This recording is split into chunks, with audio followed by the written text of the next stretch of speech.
कौन आ गया, कौन आ गया, कौन आ गया, कौन आ गया? मनु आ गया, मनु आ गया, मनु आ गया, मनु आ गया। रंगीली रात था, रंग था वो न्यारा, राव तुमरे प्रीत का, राव तुमरे प्रीत का, ढंग प्यारा प्यारा, रंगीली रात था।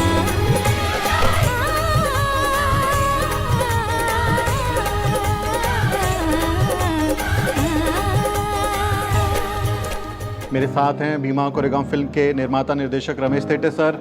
तो अभी हमें बताइए कि शूट हो गया, इतना क्यों तड़पा रहे हैं आप? फिल्म लेके आइए ना जल्दी। नहीं सर, हम क्यों तड़पाएंगे? किसी फिल्म को देखने भर पे आपको 2 करोड़ रुपए मिल सकते हैं। बहुत पैसा है आपके पास में। सर अब क्या करें कि इस फिल्म के लिए लगता ही है पैसा, तो मैं अकेला थोड़ी प्रोड्यूसर हूँ। अब आपको नहीं दिया चांस, आपको हमने खुद का चांस बना लिया। आपने खुद का चांस बना। तो फिर ये कहानी आप भी बन जाओ फिल्म मेकर। मुझे रोल देंगे आप अपनी फिल्म में? मैं तो बोल रहा हूँ आपको, मैं ऑफर कर रहा हूँ ये करो। तो ये कैमरे पे बता रहे हैं कि मेरे को अपनी फिल्म में लेने वाले हैं। बिल्कुल लेंगे। मतलब actual you are a hero basically, मतलब the director. I am the director. तो चलो मेरा दोनों काम हो गए, सर का इंटरव्यू भी हो गया और मुझे इनके आने वाली फिल्म में रोल भी मिल गया। और अब लकी ड्रॉ में अगर मेरा नाम भी आ गया तो फिर तो मेरी बल्ले बल्ले।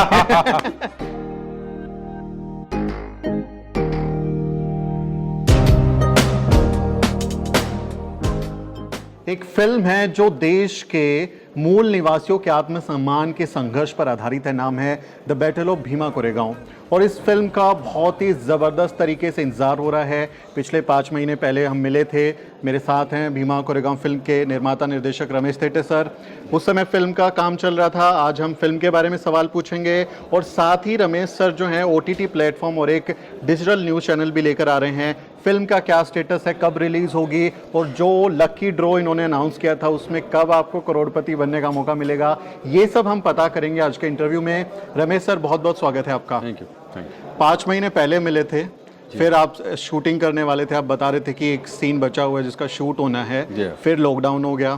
तो अभी हमें बताइए कि शूट हो गया, इतना क्यों तड़पा रहे हैं आप? फिल्म लेके आइए ना जल्दी। नहीं सर, हम क्यों तड़पाएंगे? हम तो लोगों को खुश करना चाहते हैं, लेकिन रेस्ट्रिक्शंस है, कोरोना के रेस्ट्रिक्शंस है।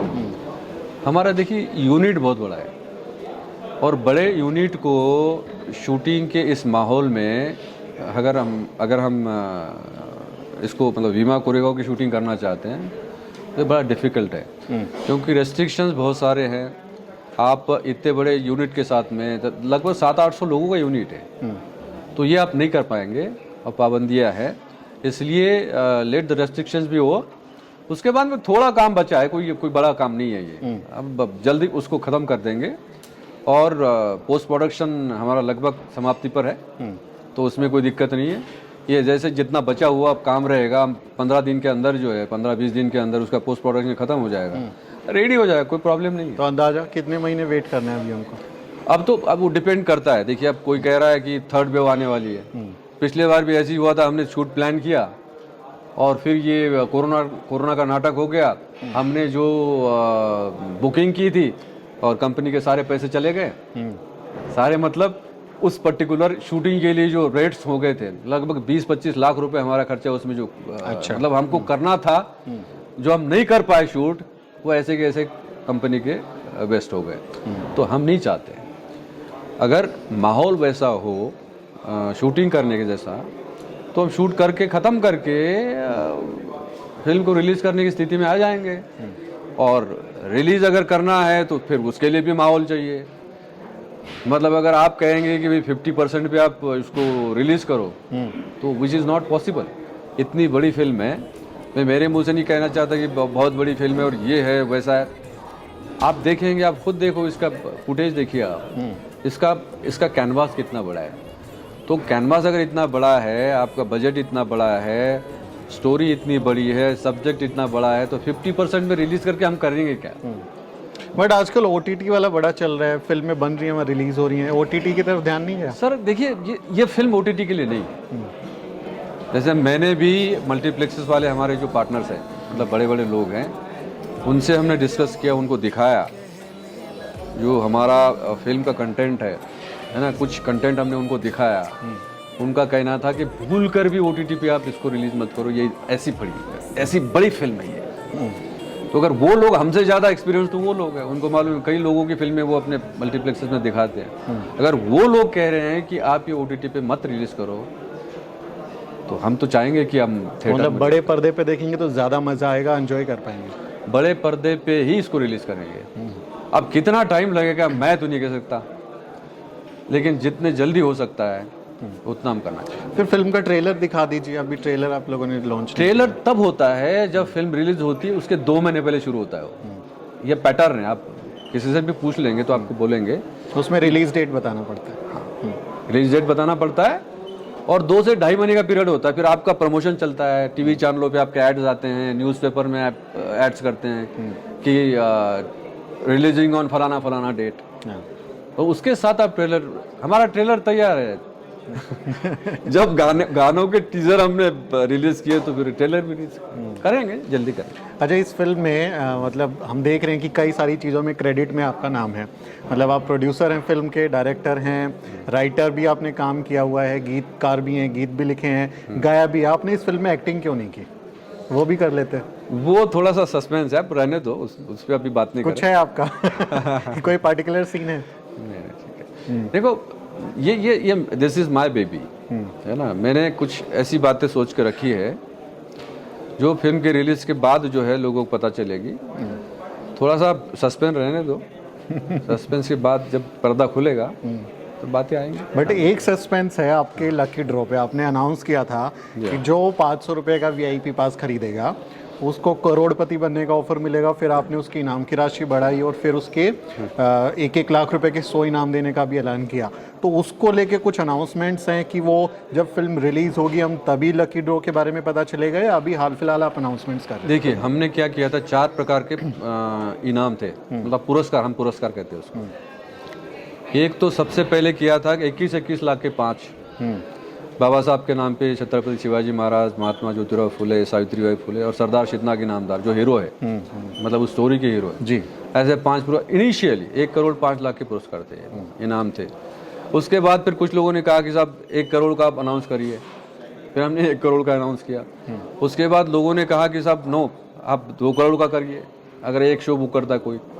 फाइनली फिर 2 करोड़ भी अनाउंस किया और लोग ये कह रहे थे कि एक छोटा छोटा इनाम आप अनाउंस करिए, तो 1-1 लाख के 100 इनाम के, तो इतना सारा है। तो हम जैसे इनिशियली जो अनाउंस किया था 1 करोड़ 5 लाख का, वो अभी 30 सितंबर को करने जा रहे हैं। 30 सितंबर को फर्स्ट लकी ड्रॉ होगा जिसमें 5 पुरस्कार दिए जाएंगे और हर पुरस्कार की राशि होगी 21 लाख रुपए। ये 30 सितंबर को हो रहा है।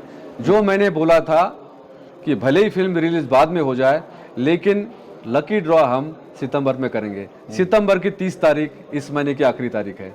उस तारीख को जैसा हमने बोला था, जो कमिट किया था, उसको पूरा करते हुए 30 तारीख को ये लकी ड्रॉ हो रहा है। तो ये तो 21 लाख रुपए का हुआ। 21 करोड़ लाख रुपए का भी नहीं, वो भी है प्लान था आपका? देखिए, अब क्या है कि कुछ लोगों का ये कहना है कि भाई लोग इसलिए नहीं आ रहे अभी बुक करने की, उनको भरोसा नहीं है ये होगा कि नहीं। कंपनी बोल रही कि हम देंगे। थोड़ा डाउट है मेरे पास, भी मैसेज आ रहे हैं कि ये पैसा हम दे तो रहे हैं, व्हाट्सएप कर रहे हैं, मैसेज आ नहीं रहा, कहाँ जा रहा है, मिलेगा कि नहीं मिलेगा, ये थोड़ा कंफ्यूजन था लोगों के मन में। अगर ये करते हैं तो कंफ्यूजन दूर हो जाएगा, then people will come to us. ठीक है, उसके बाद एक के बाद एक करेंगे हम, और फिर फाइनली जो 2 करोड़ का इनाम है वो तो फिल्म के रिलीज के बाद ही होगा, वो हम फिल्म पे रिलीज करेंगे। तो 2 करोड़ रुपए एक आदमी को मिलेंगे या उसमें जिसका नाम नहीं, एक ही आदमी को मिलेगा। तो ये बहुत ही, मुझे लगता है कि भारत के सिनेमा जगत के इतिहास में पहली बार किसी फिल्म को देखने भर पे आपको 2 करोड़ रुपए मिल सकते हैं। बहुत पैसा है आपके पास में सर। अब क्या करें कि इस फिल्म के लिए लगता ही है पैसा, तो मैं अकेला थोड़ी प्रोड्यूसर हूँ, नाम मेरा जरूर है। 3000 वो किसान है जिन्होंने छोटा छोटा पैसा अपना लगाया, ये उनका भी पैसा है, ये मेरा अकेले का नहीं है। मेरा जितना लग सकता था, जो कर सकता था, मैंने वो किया है। सबका है, मेरा अकेले का। लेकिन ये आइडिया क्या है कि मैं इनाम दूंगा, पुरस्कार की राशि दूंगा, फिल्म बनाई आपने, बहुत बड़ा काम किया समाज के लिए, इसके पीछे की वजह क्या है, क्या मिशनरी थॉट है आपका इसके पीछे? सर देखिए, एक तो ये है कि अभी तक के बहुजनों की जो कहानियां हैं, चाहे कितना भी बड़ा हमारा बहुजन नायक हुआ हो, उसको तवज्जो नहीं दी गई है फिल्म इंडस्ट्री में। अगर छत्रपति शिवाजी महाराज की सेना में ऐसे बहुजन नायक हुआ करते थे, उन पर फिल्में नहीं बनी है, तो इसका मतलब ये नहीं कि उनका कर्तृत्व नहीं था। ऐसा फिल्म वाले, मतलब अभी तक के जो फिल्म वाले हैं, उनको ऐसा नहीं लगा कि भाई इनका कर्तृत्व इतना बड़ा है, लेकिन हमें मालूम है फैक्चुअली वो क्या स्थिति है। अगर मैं चाहता हूं कि मेरा बहुजन समाज का एक व्यक्ति बहुजन नायक के रूप में, अगर छत्रपति शिवाजी महाराज की सेना में बड़ा रोल उसने अदा किया है, तो उस पर फिल्म बननी चाहिए। उन्होंने नहीं बनाई तो क्या फिर हम भी नहीं बनाएंगे क्या? वैसा ही भीमा कोरेगांव का इशू है, वैसे अनेक सब्जेक्ट्स है। तो अगर हम ये कंपनी बनाइए हैं, प्रोडक्शन हाउस है, तो इस प्रोडक्शन हाउस का कर्तव्य ये है कि जो बहुजन नायक है या बहुजनों की जो कहानियां, बड़ी बड़ी कहानियां हैं, जो समाज के सामने आना चाहिए, ताकि समाज प्रेरित हो जाए और प्रेरित होके फिर उस रास्ते पे चले जो बाबा साहब ने दिखाया था। ये करने के लिए प्रोडक्शन हाउस है। बिजनेस तो है अपने आप में, अगर हम बिजनेस नहीं देखेंगे तो फिल्में नहीं बना सकते आप जी। एक फिल्म बना के आप घर में बैठ जाएंगे, ये नहीं करना है हमको। हम बिजनेस की जो टैक्टिक्स है, जो नीति है बिजनेस की, वो भी हम साथ में रख रहे हैं, लेकिन साथ में कमिटमेंट है हमारा। ये जो लकी ड्रॉ कर रहे हैं, हमको जरूरत क्या थी इसको? ये कमिटमेंट का विषय है। अगर एक रिक्शा वाला, आप कह रहे हैं ना 2 करोड़ एक व्यक्ति को, एक रिक्शा वाला जो है रिक्शा चलाता है और अपना परिवार का भरण पोषण जो ऐसे तैसे करता है जी, अगर उसने 500 रुपए का पास बुक किया है और उसको अगर 2 करोड़ का इनाम लग गया तो उसकी जिंदगी बदल गई ना। तो ये शेयरिंग का पैटर्न है। हम चाहते हैं शेयर करें, मेरे पास, आपके पास, हमारे बहुजन समाज के बड़े बड़े लोगों के पास जो पैसा है, वो बाबा साहब ने कहा था 20% वो समाज के लिए दो जी। मतलब शेयरिंग का पैटर्न है, ये शेयरिंग का फॉर्मूला है। वो फॉर्मूले पे चल के अगर समाज को कुछ दे सकते हो, वैचारिक भी और आर्थिक भी, अगर दोनों बातें दे सकते हो तो बेहतर होगा। बिल्कुल आपकी बात सही है कि अगर किसी का उससे एक तरीके का ट्रांसफॉर्मेशन हो जाएगा उस नाम से। लेकिन मैं देख रहा हूँ कि प्रमोशन जब आप कर रहे हैं, अलग अलग वीडियोस आ रहे हैं आपके, लगातार हम देख रहे हैं फिल्म को, मतलब एक चीज़ हो सकती थी कि इसको कमर्शियली रखा जाता कि एक फिल्म बनी है कमर्शियली, उसको प्रमोशन उसी तरीके से होता ताकि तमाम ऑडियंस उसको देख सकती या तमाम ऑडियंस उस पर अपनी राय बना सकती। लेकिन इसको हमने एक बहुजन फिल्म की तरह ही प्रोजेक्ट किया है, बनाया भी और उसको प्रोजेक्ट भी किया है। तो इससे कुछ कमर्शियली नुकसान की गुंजाइश नहीं है? बिल्कुल ही नहीं, 85% है। 85% लोग भी इस फिल्म को देखेंगे ना, तो बिजनेस सुपर है आपका। मतलब इसमें ये जो नीति है अपनी इस फिल्म को रिलीज करने की, ये बिजनेस पॉइंट ऑफ व्यू से भी कारगर है। लोग मतलब I don't want to enter into any kind of controversy कि भाई किसको आना चाहिए किसको नहीं आना चाहिए, लेकिन मैं चाहता हूं कि इस विषय को पसंद करने वाले वो किसी भी समाज के हो सकते हैं, लेकिन मेरा मानना है कि जो बाबा साहब के विचार को लेके चलते हैं, इन लोगों की भी संख्या बहुत बड़ी है। तो उनको एक मैसेज है उनके लिए, अगर वो भी लोग आ जाते हैं ना, तो भी आपकी फिल्म सुपरहिट है। अब वो तो आएंगे। इसके अलावा जो लोग इक्वालिटी में विश्वास रखते हैं, जो लोग संविधान में विश्वास रखते हैं, किसी भी जाति धर्म के, वो लोग भी इस फिल्म को देखेंगे।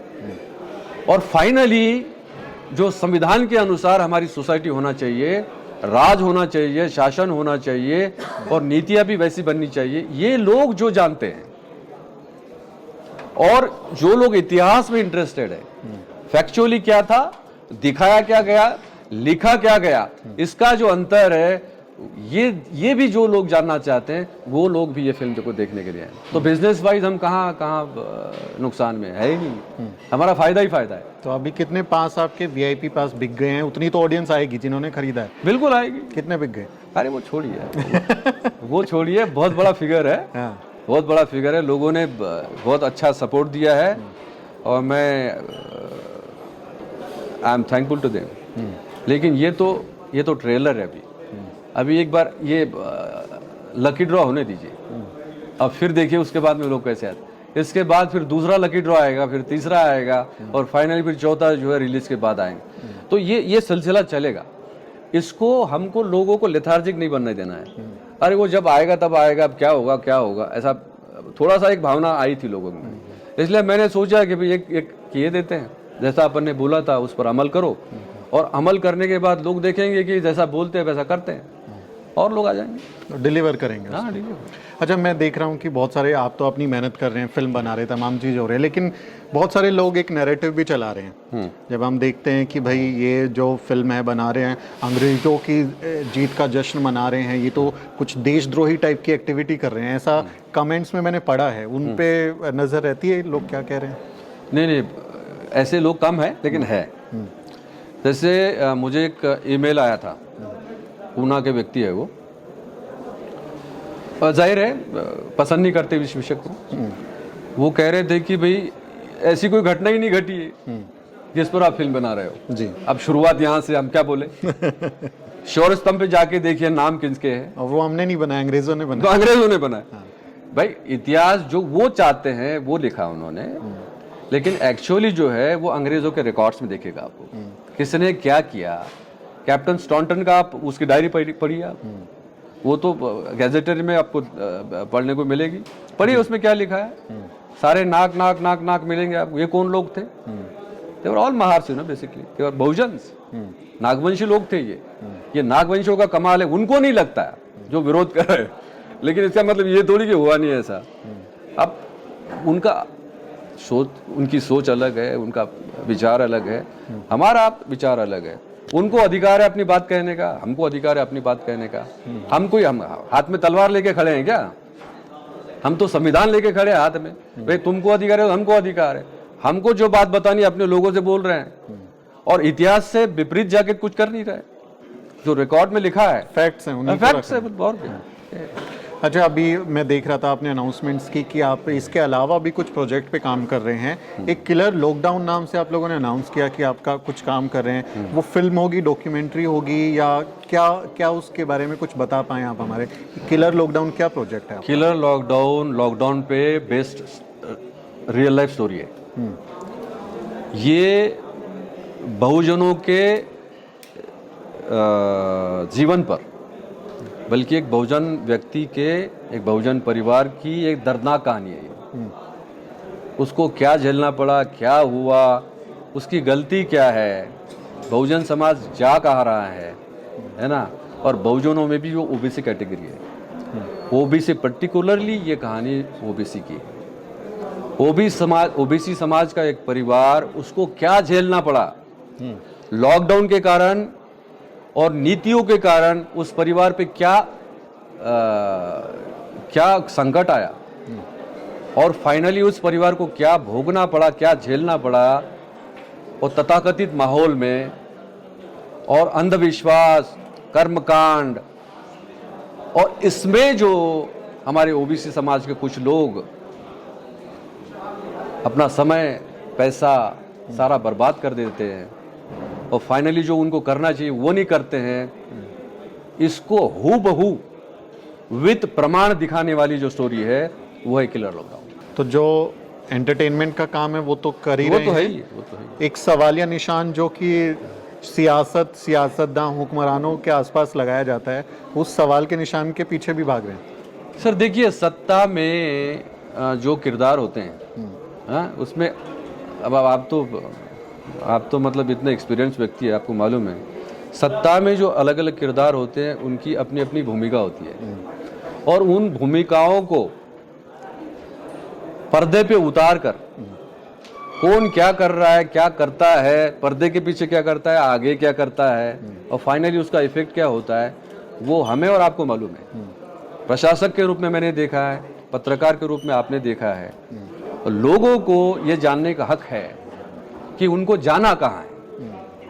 अभी उनको जाने नहीं दे रहे हैं, लेकिन फाइनली उनको जाना कहाँ, ये अगर आप दिखाएंगे उनको, हो सकता है आपकी बात सुने। और तथागत बुद्ध ने कहा था भवतु सब्ब मंगलम। अगर वहां तक के लोग जाते हैं तो ये देश का कल्याण है। हमारा स्पेसिफिक मैसेजिंग का काम है। न केवल हम किसी बात का चित्रण करते हैं, बल्कि एक सामने वाले को रास्ता भी बताते हैं कि भाई साहब ये रास्ता है, अब इस रास्ते से अगर आप जाएंगे तो आपका भला है। अभी आप लोगों ने अनाउंस किया है कि आप OTT प्लेटफॉर्म लेके आ रहे हैं बहुजन समाज से जुड़ा हुआ। मुझे याद है जब पिछली बार हम लोग मिले थे तो हम लोग इस बारे में बात भी कर रहे थे। ये OTT प्लेटफॉर्म की क्या परिकल्पना है, क्या उसमें कुछ अनोखा होने वाला है, ज़रा कुछ बताइए उसके बारे में। देखिए OTT प्लेटफॉर्म जैसे आप जानते हो अलग कंपनियां भी है, जैसे नेटफ्लिक्स है, अमेजॉन प्राइम वीडियो है, Z5 है, डिज्नी हॉटस्टार, इस तरह की कंपनियां जो है अपना अपना अलग अलग प्रकार का कंटेंट वो चलाते हैं अपने प्लेटफॉर्म पे, मतलब ऐप पे जी। तो हमारा भी इक्वालिटी सिनेमा नाम का ऐप और OTT प्लेटफॉर्म, मतलब इसी को OTT प्लेटफॉर्म कहते हैं, वो हम लॉन्च कर रहे हैं 14 अक्टूबर से। इसमें जो कंटेंट है उनके जैसे कुछ कंटेंट है, कुछ हमारा खुद का एक USP है। हम चाहते हैं कि हमारा कंटेंट ऐसा ऐसा हो, तो हमारे स्टाइल का वो कंटेंट है, लेकिन दोनों मिक्स करते हुए एक ऐसा कंटेंट बनेगा ये जो समाज को लाभान्वित करेगा। जैसे फिल्में हैं तो वो फिल्में हमारी भी है, वेब सीरीज उनकी भी है तो हमारी वेब सीरीज है, म्यूजिक वीडियोस भी हमारे, शॉर्ट फिल्में भी हमारी, लेकिन कुछ ऐसे विषय हैं जो उनके इसमें नहीं जो हमारे इसमें है। जैसे हिस्ट्री, इतिहास, अभी मैंने आपसे निवेदन किया कि एक्चुअल इतिहास है क्या, तो एक विषय ले लीजिए, ये विषय को लेके जो इतिहास हमें पढ़ाया गया लेकिन जो एक्चुअली अलग है, तो हम एक एक सब्जेक्ट को लेके जो बड़े बड़े अथॉरिटीज हैं, इतिहासकार हैं, उन लोगों को चैनल पर लाके, हमारे OTT प्लेटफॉर्म पर लाके उसमें डिस्कशन कराएंगे, उसका निचोड़ निकालेंगे और लोगों को बताएंगे कि ये आपको इतिहास बताया गया लेकिन एक्चुअली है ये। तो इसके माध्यम से जो पहले से लेके, प्राचीन से लेके अभी तक के जो इतिहास की घटनाएं हैं उनका विश्लेषण करते हुए लोगों को हम ये बताएंगे कि आपका इतिहास ये था, आपको बताया ये गया, अब आपको देखना है कि क्या सच है क्या झूठ है। इतिहास हो गया। देन बहुजन नायक, हमारे समाज के बहुजन नायक बड़े बड़े स्टेचर के लोग हैं। इन लोगों को अलग अलग विषयों पे उनकी एक्सपर्टाइज के अनुसार OTT प्लेटफॉर्म से जोड़ के उनके विचार समाज तक जाएं और गहराई के साथ में उसका विश्लेषण करके उसके प्रॉस और कॉन्स को देखते हुए वो समाज को बताएंगे उनके एक्सपर्टाइज के अनुसार कि ये स्थिति है। लेकिन मेरा जो अनुभव है इसमें कि जब हमें ऐसी बहुत सारी ज्ञानवर्धन बातें बताते हैं कि ये हुआ और ऐसा होना चाहिए था या इस तरह से प्रेजेंट किया जाए उस चीज़ को, तो ये बहुत सारा ज्ञान हो जाता है और जो हमारा जो आदमी है वो बहुत सारे ज्ञान को अभी एकदम से ग्रैब नहीं कर पाता है। जो मेरा अनुभव है YouTube और डिजिटल मीडिया में, उनको कुछ तड़कता भड़कता एंटरटेनिंग चाहिए, तो वो ख्याल रखा है आपने? वो तो बिल्कुल है जी, वो तो हमारा खुद का स्टाइल ही है। हम तो एंटरटेनमेंट करने वाले लोग हैं। हाँ। इस तरह से प्रेजेंटेशन होगा इसका ताकि लोगों को मनोरंजक भी लगे और जो एक्चुअल उनके दिमाग में जाना चाहिए वो भी जाए। तो एंटरटेनमेंट विद एनलाइटनमेंट, ये हमारा स्टाइल है काम करने का। वो लोग जब पसंद करेंगे ना और जो कंटेंट बाहर आएगा तो लोग जानेंगे कि ये नहीं वो पसंद करेंगे, हमें मालूम है। खास करके हमारी जो 3 कैटेगरीज है ना, एक तो हिस्ट्री, बहुजन नायक और बुद्धिज्म, ये 3 कैटेगरीज तो ऐसी कैटेगरीज है जिसमें लोग तो अगला एपिसोड क्या आने वाला है ऐसा इंतजार करेंगे लोग। उनको प्रतीक्षा रहेगी कि अगला क्या है। गानों में तो हमारे बहुजन समाज में भरा पड़ा है, आप देखो कितने शानदार मतलब लोग हैं। पंजाबी आप म्यूजिक लीजिए, even for that matter Bhojpuri लीजिए, मराठी तो बहुत समृद्ध है, राजस्थानी है ना, और साउथ में भी ऐसे बहुत सारे गाने हैं जो इस आंदोलन को मूवमेंट को आगे ले जाते हैं। तो वो एक म्यूजिक वीडियो का एक बहुत बड़ा सेटअप मतलब हम ये कर रहे हैं और हमारा खुद का एक टेक्निकल सेटअप जो है आप मुंबई में आके हमारे स्टूडियो में देखेंगे, हमारा खुद का VFX स्टूडियो। आपने गाना गाया था हाल ही में, मैंने देखा। हाँ, वो तो ठीक है।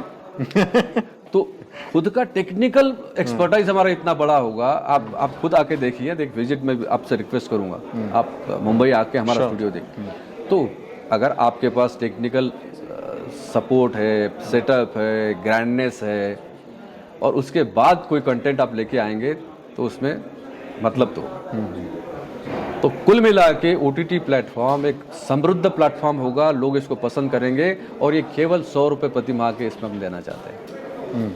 साधारण सा आदमी 100 रुपया अपने बाबा साहब के मूवमेंट के लिए बोलो, बाबा साहब के विचार को आगे ले जाने के लिए बोलो, या मनोरंजन के लिए बोलो, और खर्च कर सकता है।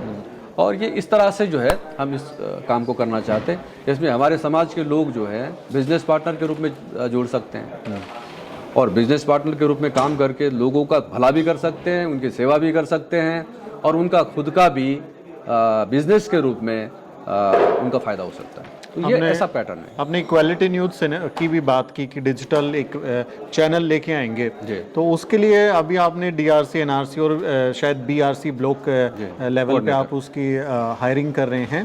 तो मीडिया से जुड़े हुए लोगों को हायर कर रहे हैं या आप अपने समाज के लोगों को मीडिया की ट्रेनिंग देंगे? क्योंकि अगर आप चैनल चलाएंगे तो आपको प्रोफेशनल चाहिए, समाज से भी नहीं चाहिए। देखिए, चैनल चलाने के लिए जो प्रोफेशनल लोग चाहिए वही रहेंगे। मतलब एंकर्स प्रोफेशनल रहेंगे, ब्यूरो चीफ साहब के प्रोफेशनल रहेंगे। मतलब जो भी कंटेंट, न्यूज़ कंटेंट नीचे से लेकर ऊपर आएगा, उसका एक ब्यूरो रहेगा, हमारा एक ब्यूरो रहेगा, वो एग्जामिन करेगा, मतलब मीडिया के हिसाब से एग्जामिन करेगा और छन्नी करके जो है वो कंटेंट जो है चैनल के हेड ऑफिस में जाएगा। ऐसा होगा वो। लेकिन जो नए लोग हैं, जो मीडिया से जुड़ना चाहते हैं, जिनके पास ट्रेनिंग नहीं है, क्वालिफिकेशन नहीं, उन लोगों को ट्रेन करके, हमारे जो प्रोफेशनल लोग हैं वो उनको ट्रेन करके उनको जोड़ेंगे। सबसे पहले नीचे से लेकर ऊपर आ जाएंगे। वो एकदम से कोई बड़ा आदमी नहीं बन सकता, लेकिन चैनल चलाने का काम जो है ये प्रोफेशनल लोग ही करेंगे। जो बहुजन समाज के लोग हैं, इतना ज़रूर है कि बाहर का आदमी नहीं आएगा, रहेगा वो बहुजन, OBC SC ST, ये इस कैटेगरी के लोग रहेंगे और बहुत बड़े बड़े हैं, उनको चांस नहीं मिलता है, बड़े बड़े चैनलों पे चांस नहीं मिलता है। अब आपके साथ में भी क्या हुआ हमने देखा है।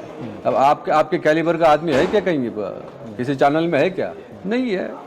अब आपको नहीं दिया चांस, आपको हमने खुद का चांस बना लिया, आपने खुद का चांस बना। तो फिर ये कहानी है, तो होगा ऐसे। तो बड़े आपके अच्छे प्रोजेक्ट हैं, बढ़िया काम चल रहा है, लेकिन अभी लॉकडाउन में थोड़ा बहुत टाइम भी मिल जा रहा होगा। फिल्म देखी हाल फिलहाल में कोई? अभी इतने में नहीं देखी, अब थिएटर ही बंद है। मैं थिएटर के बजाय OTT प्लान कर रहे हैं? तो ठीक है, वो तो देखते रहते हैं। तो कोई हिंदी फिल्म देखी हाल फिलहाल? अभी इतने में नहीं देखी, मैं तो इतना बिजी हूँ, इसी काम में इतना बिजी हूँ कि समय नहीं मिल रहा है। अब आज भी देखिए, इतना बड़ा कार्यक्रम हमने दिल्ली में किया है, तो बहुत टाइम लगता है इसमें। तो हिंदी फिल्में, बॉलीवुड की फिल्मों में हाल फिलहाल में जाति को लेके चेतना है, अब वो कमर्शियली है या फिर वाकई उनके अंदर की अभी जाति को लेके थोड़ी सी चेतना जाग गई है? आर्टिकल 15, अभी 200 हल्ला हो, बीच में नीरज घेवन बहुत अच्छा काम कर रहे हैं, मसान, और अभी गिली पुच्ची उनकी फिल्म आई, तो लग रहा है कि बदलाव आ रहा है, असर आ गया है कि अभी क्योंकि एक बहुजन ऑडियंस, कॉम्पिटेंट ऑडियंस तैयार हो गई है, तो वो कमर्शियली उसको टारगेट कर रहे हैं या फिर वाकई उनकी चेतना जाग गई है? नहीं, मेरे ख्याल से पहले की तुलना में थोड़ी चेतना तो आई है ना। यद्यपि उनके दिमाग में बिजनेस फर्स्ट है, कोई बुरी बात नहीं उसमें, लेकिन अगर उसके साथ साथ कमिटमेंट है या इन विषयों की तरफ लगाव है, या उनको लगता है कि नहीं इससे समाज को फायदा होगा, मैं समाज की बात कर रहा हूँ, है ना, समाज को फायदा होगा और रियलिटी सामने आएगी, इसलिए हम इस विषय पे हमें फिल्में बनाने, अगर ये विचार उनके मन में है, स्वागत है उसका, बहुत अच्छी डेवलपमेंट है ये। और जो विषय सामने आ रहे हैं, ऐसा लगता है कि देखिए, अब अगर किसी प्रोग्राम में कोई म्यूजिक बजता है तो उसकी गूंज तो आपके कानों में सुनी, बिल्कुल, है ना। और अगर उसका बोलबाला रहेगा तो लोग बोलेंगे भले हमको पसंद हो ना पसंद हो, लेकिन वो उस तरह का म्यूजिक हम क्रिएट करेंगे। तो ये भी है इसमें, जो माहौल वो गाना, इस टाइप की बात चलती है। अभी का माहौल बहुजनों का है और मतलब बहुत अच्छी बात है हमारे लिए। तो हमें लगता है कि मुफीद है ये समय, ये समय मुफीद है जागने के लिए। और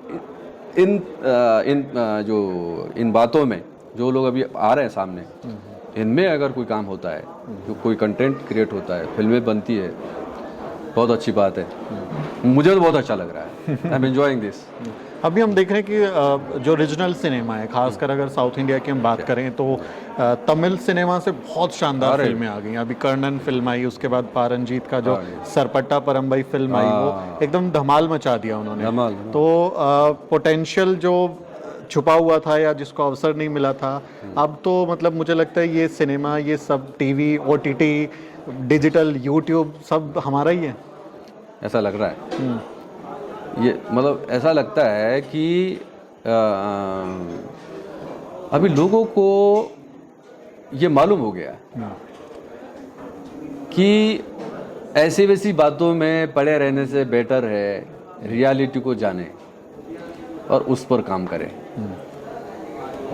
और rightly said bye you, south जो है इस प्रकार का झंडा अपने हाथ पे लिए है और पार रंजीत जैसे फिल्म मेकर बड़ी भूमिका अदा कर रहे हो और इससे चेतना भी आई है। और छोटे छोटे जो हमारे फिल्म मेकर्स हैं उनको भी लगता है कि छोड़ दो उस लाइन में लगे रहना, है ना, अपनी खुद की लाइन बनाओ। और इतनी बड़ी लाइन हो गई अभी हमारे में से जो बहुजन समाज के फिल्म मेकर्स है या कंटेंट राइटर्स है, वो अभी अपना पूरा दिमाग जो है अपने सब्जेक्ट्स पे लगा रहे हैं।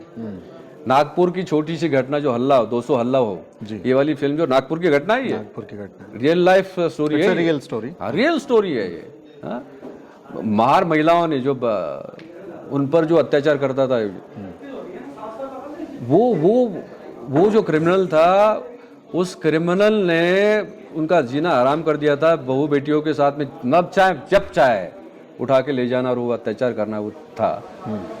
और कोई कुछ नहीं कर रहा था, कोई प्रशासन उनकी मदद नहीं कर रहा था जी। बराबर टाइम देख के उसको ठिकाने कोर्ट में घुस के, हाँ, कोर्ट में घुस के। तो ऐसी मुझे लगता है हजारों कहानियां आपके आसपास में हैं, उन पे अगर ध्यान दिया जाए, काम किया जाए, तो वो सारी कहानियां सामने आ सकती हैं। जी जी जी, आप भी बन जाओ फिल्म मेकर। मुझे रोल देंगे आप अपनी फिल्म में? मैं तो बोल रहा हूँ आपको, मैं ऑफर कर रहा हूँ एक रोल। अच्छा, मुझे देख के क्या रोल की कल्पना कर सकते हैं कि ये क्या काम कर सकता है? ये मत सोचना कि आप नेगेटिव कैरेक्टर में आएंगे। आप जो देंगे, आप तो मैं बोल रहा हूँ, भी इन पॉजिटिव कैरेक्टर, और आपके लिए कैरेक्टर लिखा है मैंने। तो ये कैमरे पे बता रहे हैं कि मेरे को अपनी फिल्म में लेने वाले। बिल्कुल लेंगे। अच्छा, ये जरूरी है। देखिए, आपने वैसे भी आपने बहुत अच्छा काम किया है। मतलब actual you are a hero basically. मतलब the director, I am the director, you are a hero. और आपने काम करके दिखाया है, ऐसा नहीं कि बगैर काम के हीरो। नो, आपने काम भी किया और आप एक्टिंग भी करेंगे, और इस माध्यम से आपका चेहरा लोगों के सामने आएगा कि भाई देखिए, यही वो सुमित चौहान जी है जो अपना चैनल चलाते थे, और उसके साथ साथ देखो इनमें क्या क्या प्रतिभा है। तो आप जैसे प्रतिभावान लोगों को अगर मैं फिल्मों के माध्यम से नहीं लाऊंगा तो मेरा क्या काम है फिर? तो चलो, मेरा दोनों काम हो गए, सर का इंटरव्यू भी हो गया और मुझे इनकी आने वाली फिल्म में रोल भी मिल गया, और अब लकी ड्रॉ में अगर मेरा नाम भी आ गया तो फिर तो मेरी बल्ले बल्ले। तो ये थे रमेश थेटे सर। अभी इस दौरान कोई गीत लिखा हो सर, नया गीत कुछ हो तो गुनगुना दीजिए, क्योंकि पिछली बार अत्याचारियों की ऐसी तैसी चुन का जो आपका गाना था वो बड़ा पॉपुलर हुआ, लोगों ने बड़ा पसंद किया हमारे चैनल पे। जी, मैंने अब एक म्यूजिक वीडियो आ रहा है, मैं केवल मुखड़ा जी सुना रहा हूँ, 2 लाइनें सुना रहा हूँ, ज़्यादा नहीं, क्योंकि थोड़ा सा उसको रहने दीजिए।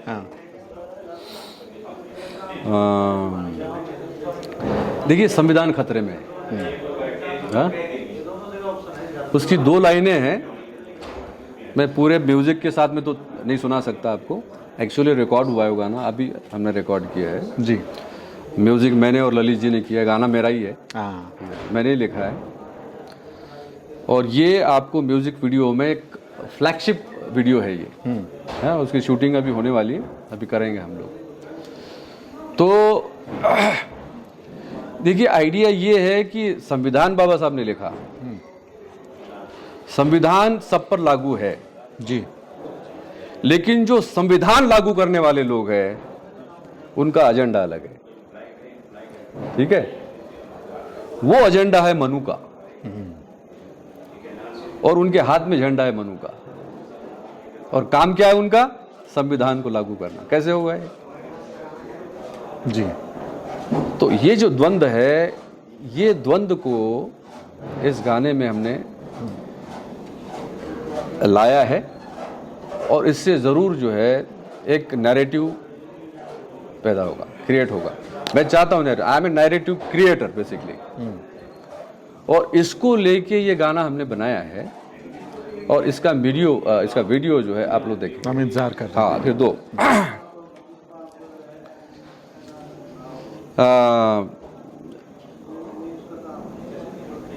जाहिर है इसमें मनु का नाम है। मुझे डर नहीं है मनु का नाम लेते हुए, और मैं कह दूं I am ready to face any type of eventuality. ठीक है, मुझे डर नहीं है। अगर मुझे डर होता तो शायद मैं इस चक्कर में ना पड़ता।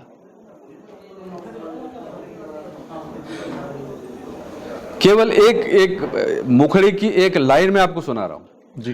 पूरा गाना नहीं सुनाऊंगा क्योंकि वो जब आएगा हम सुनेंगे। हाँ तब सुनना। एक लाइन सुना रहा हूं। पब्लिक कह रही है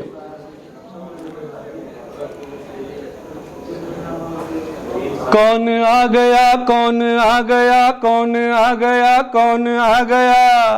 पब्लिक कह रही है। फिर दूसरे लोग कर रहे मनु आ गया, मनु आ गया, मनु आ गया, मनु आ गया।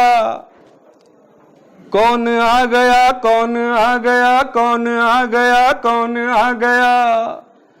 मनु आ गया, मनु आ गया, मनु आ गया, मनु आ गया। मनु आ गया है लेकर, मनु आ गया है लेकर तीर और कमान। मनु आ गया है लेकर तीर और कमान।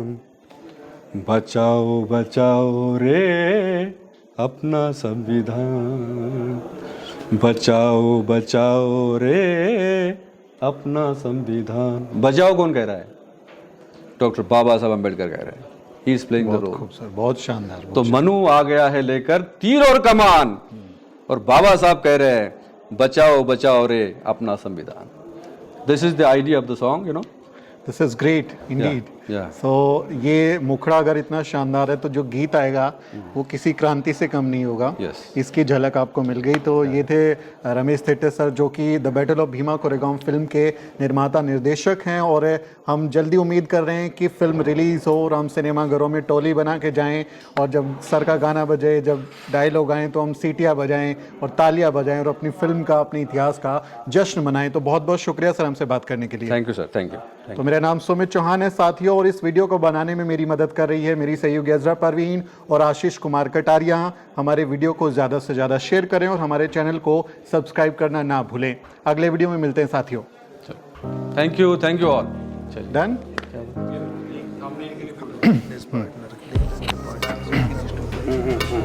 सर एक थंबनेल के लिए फोटो चाहिए बस। अच्छा ठीक।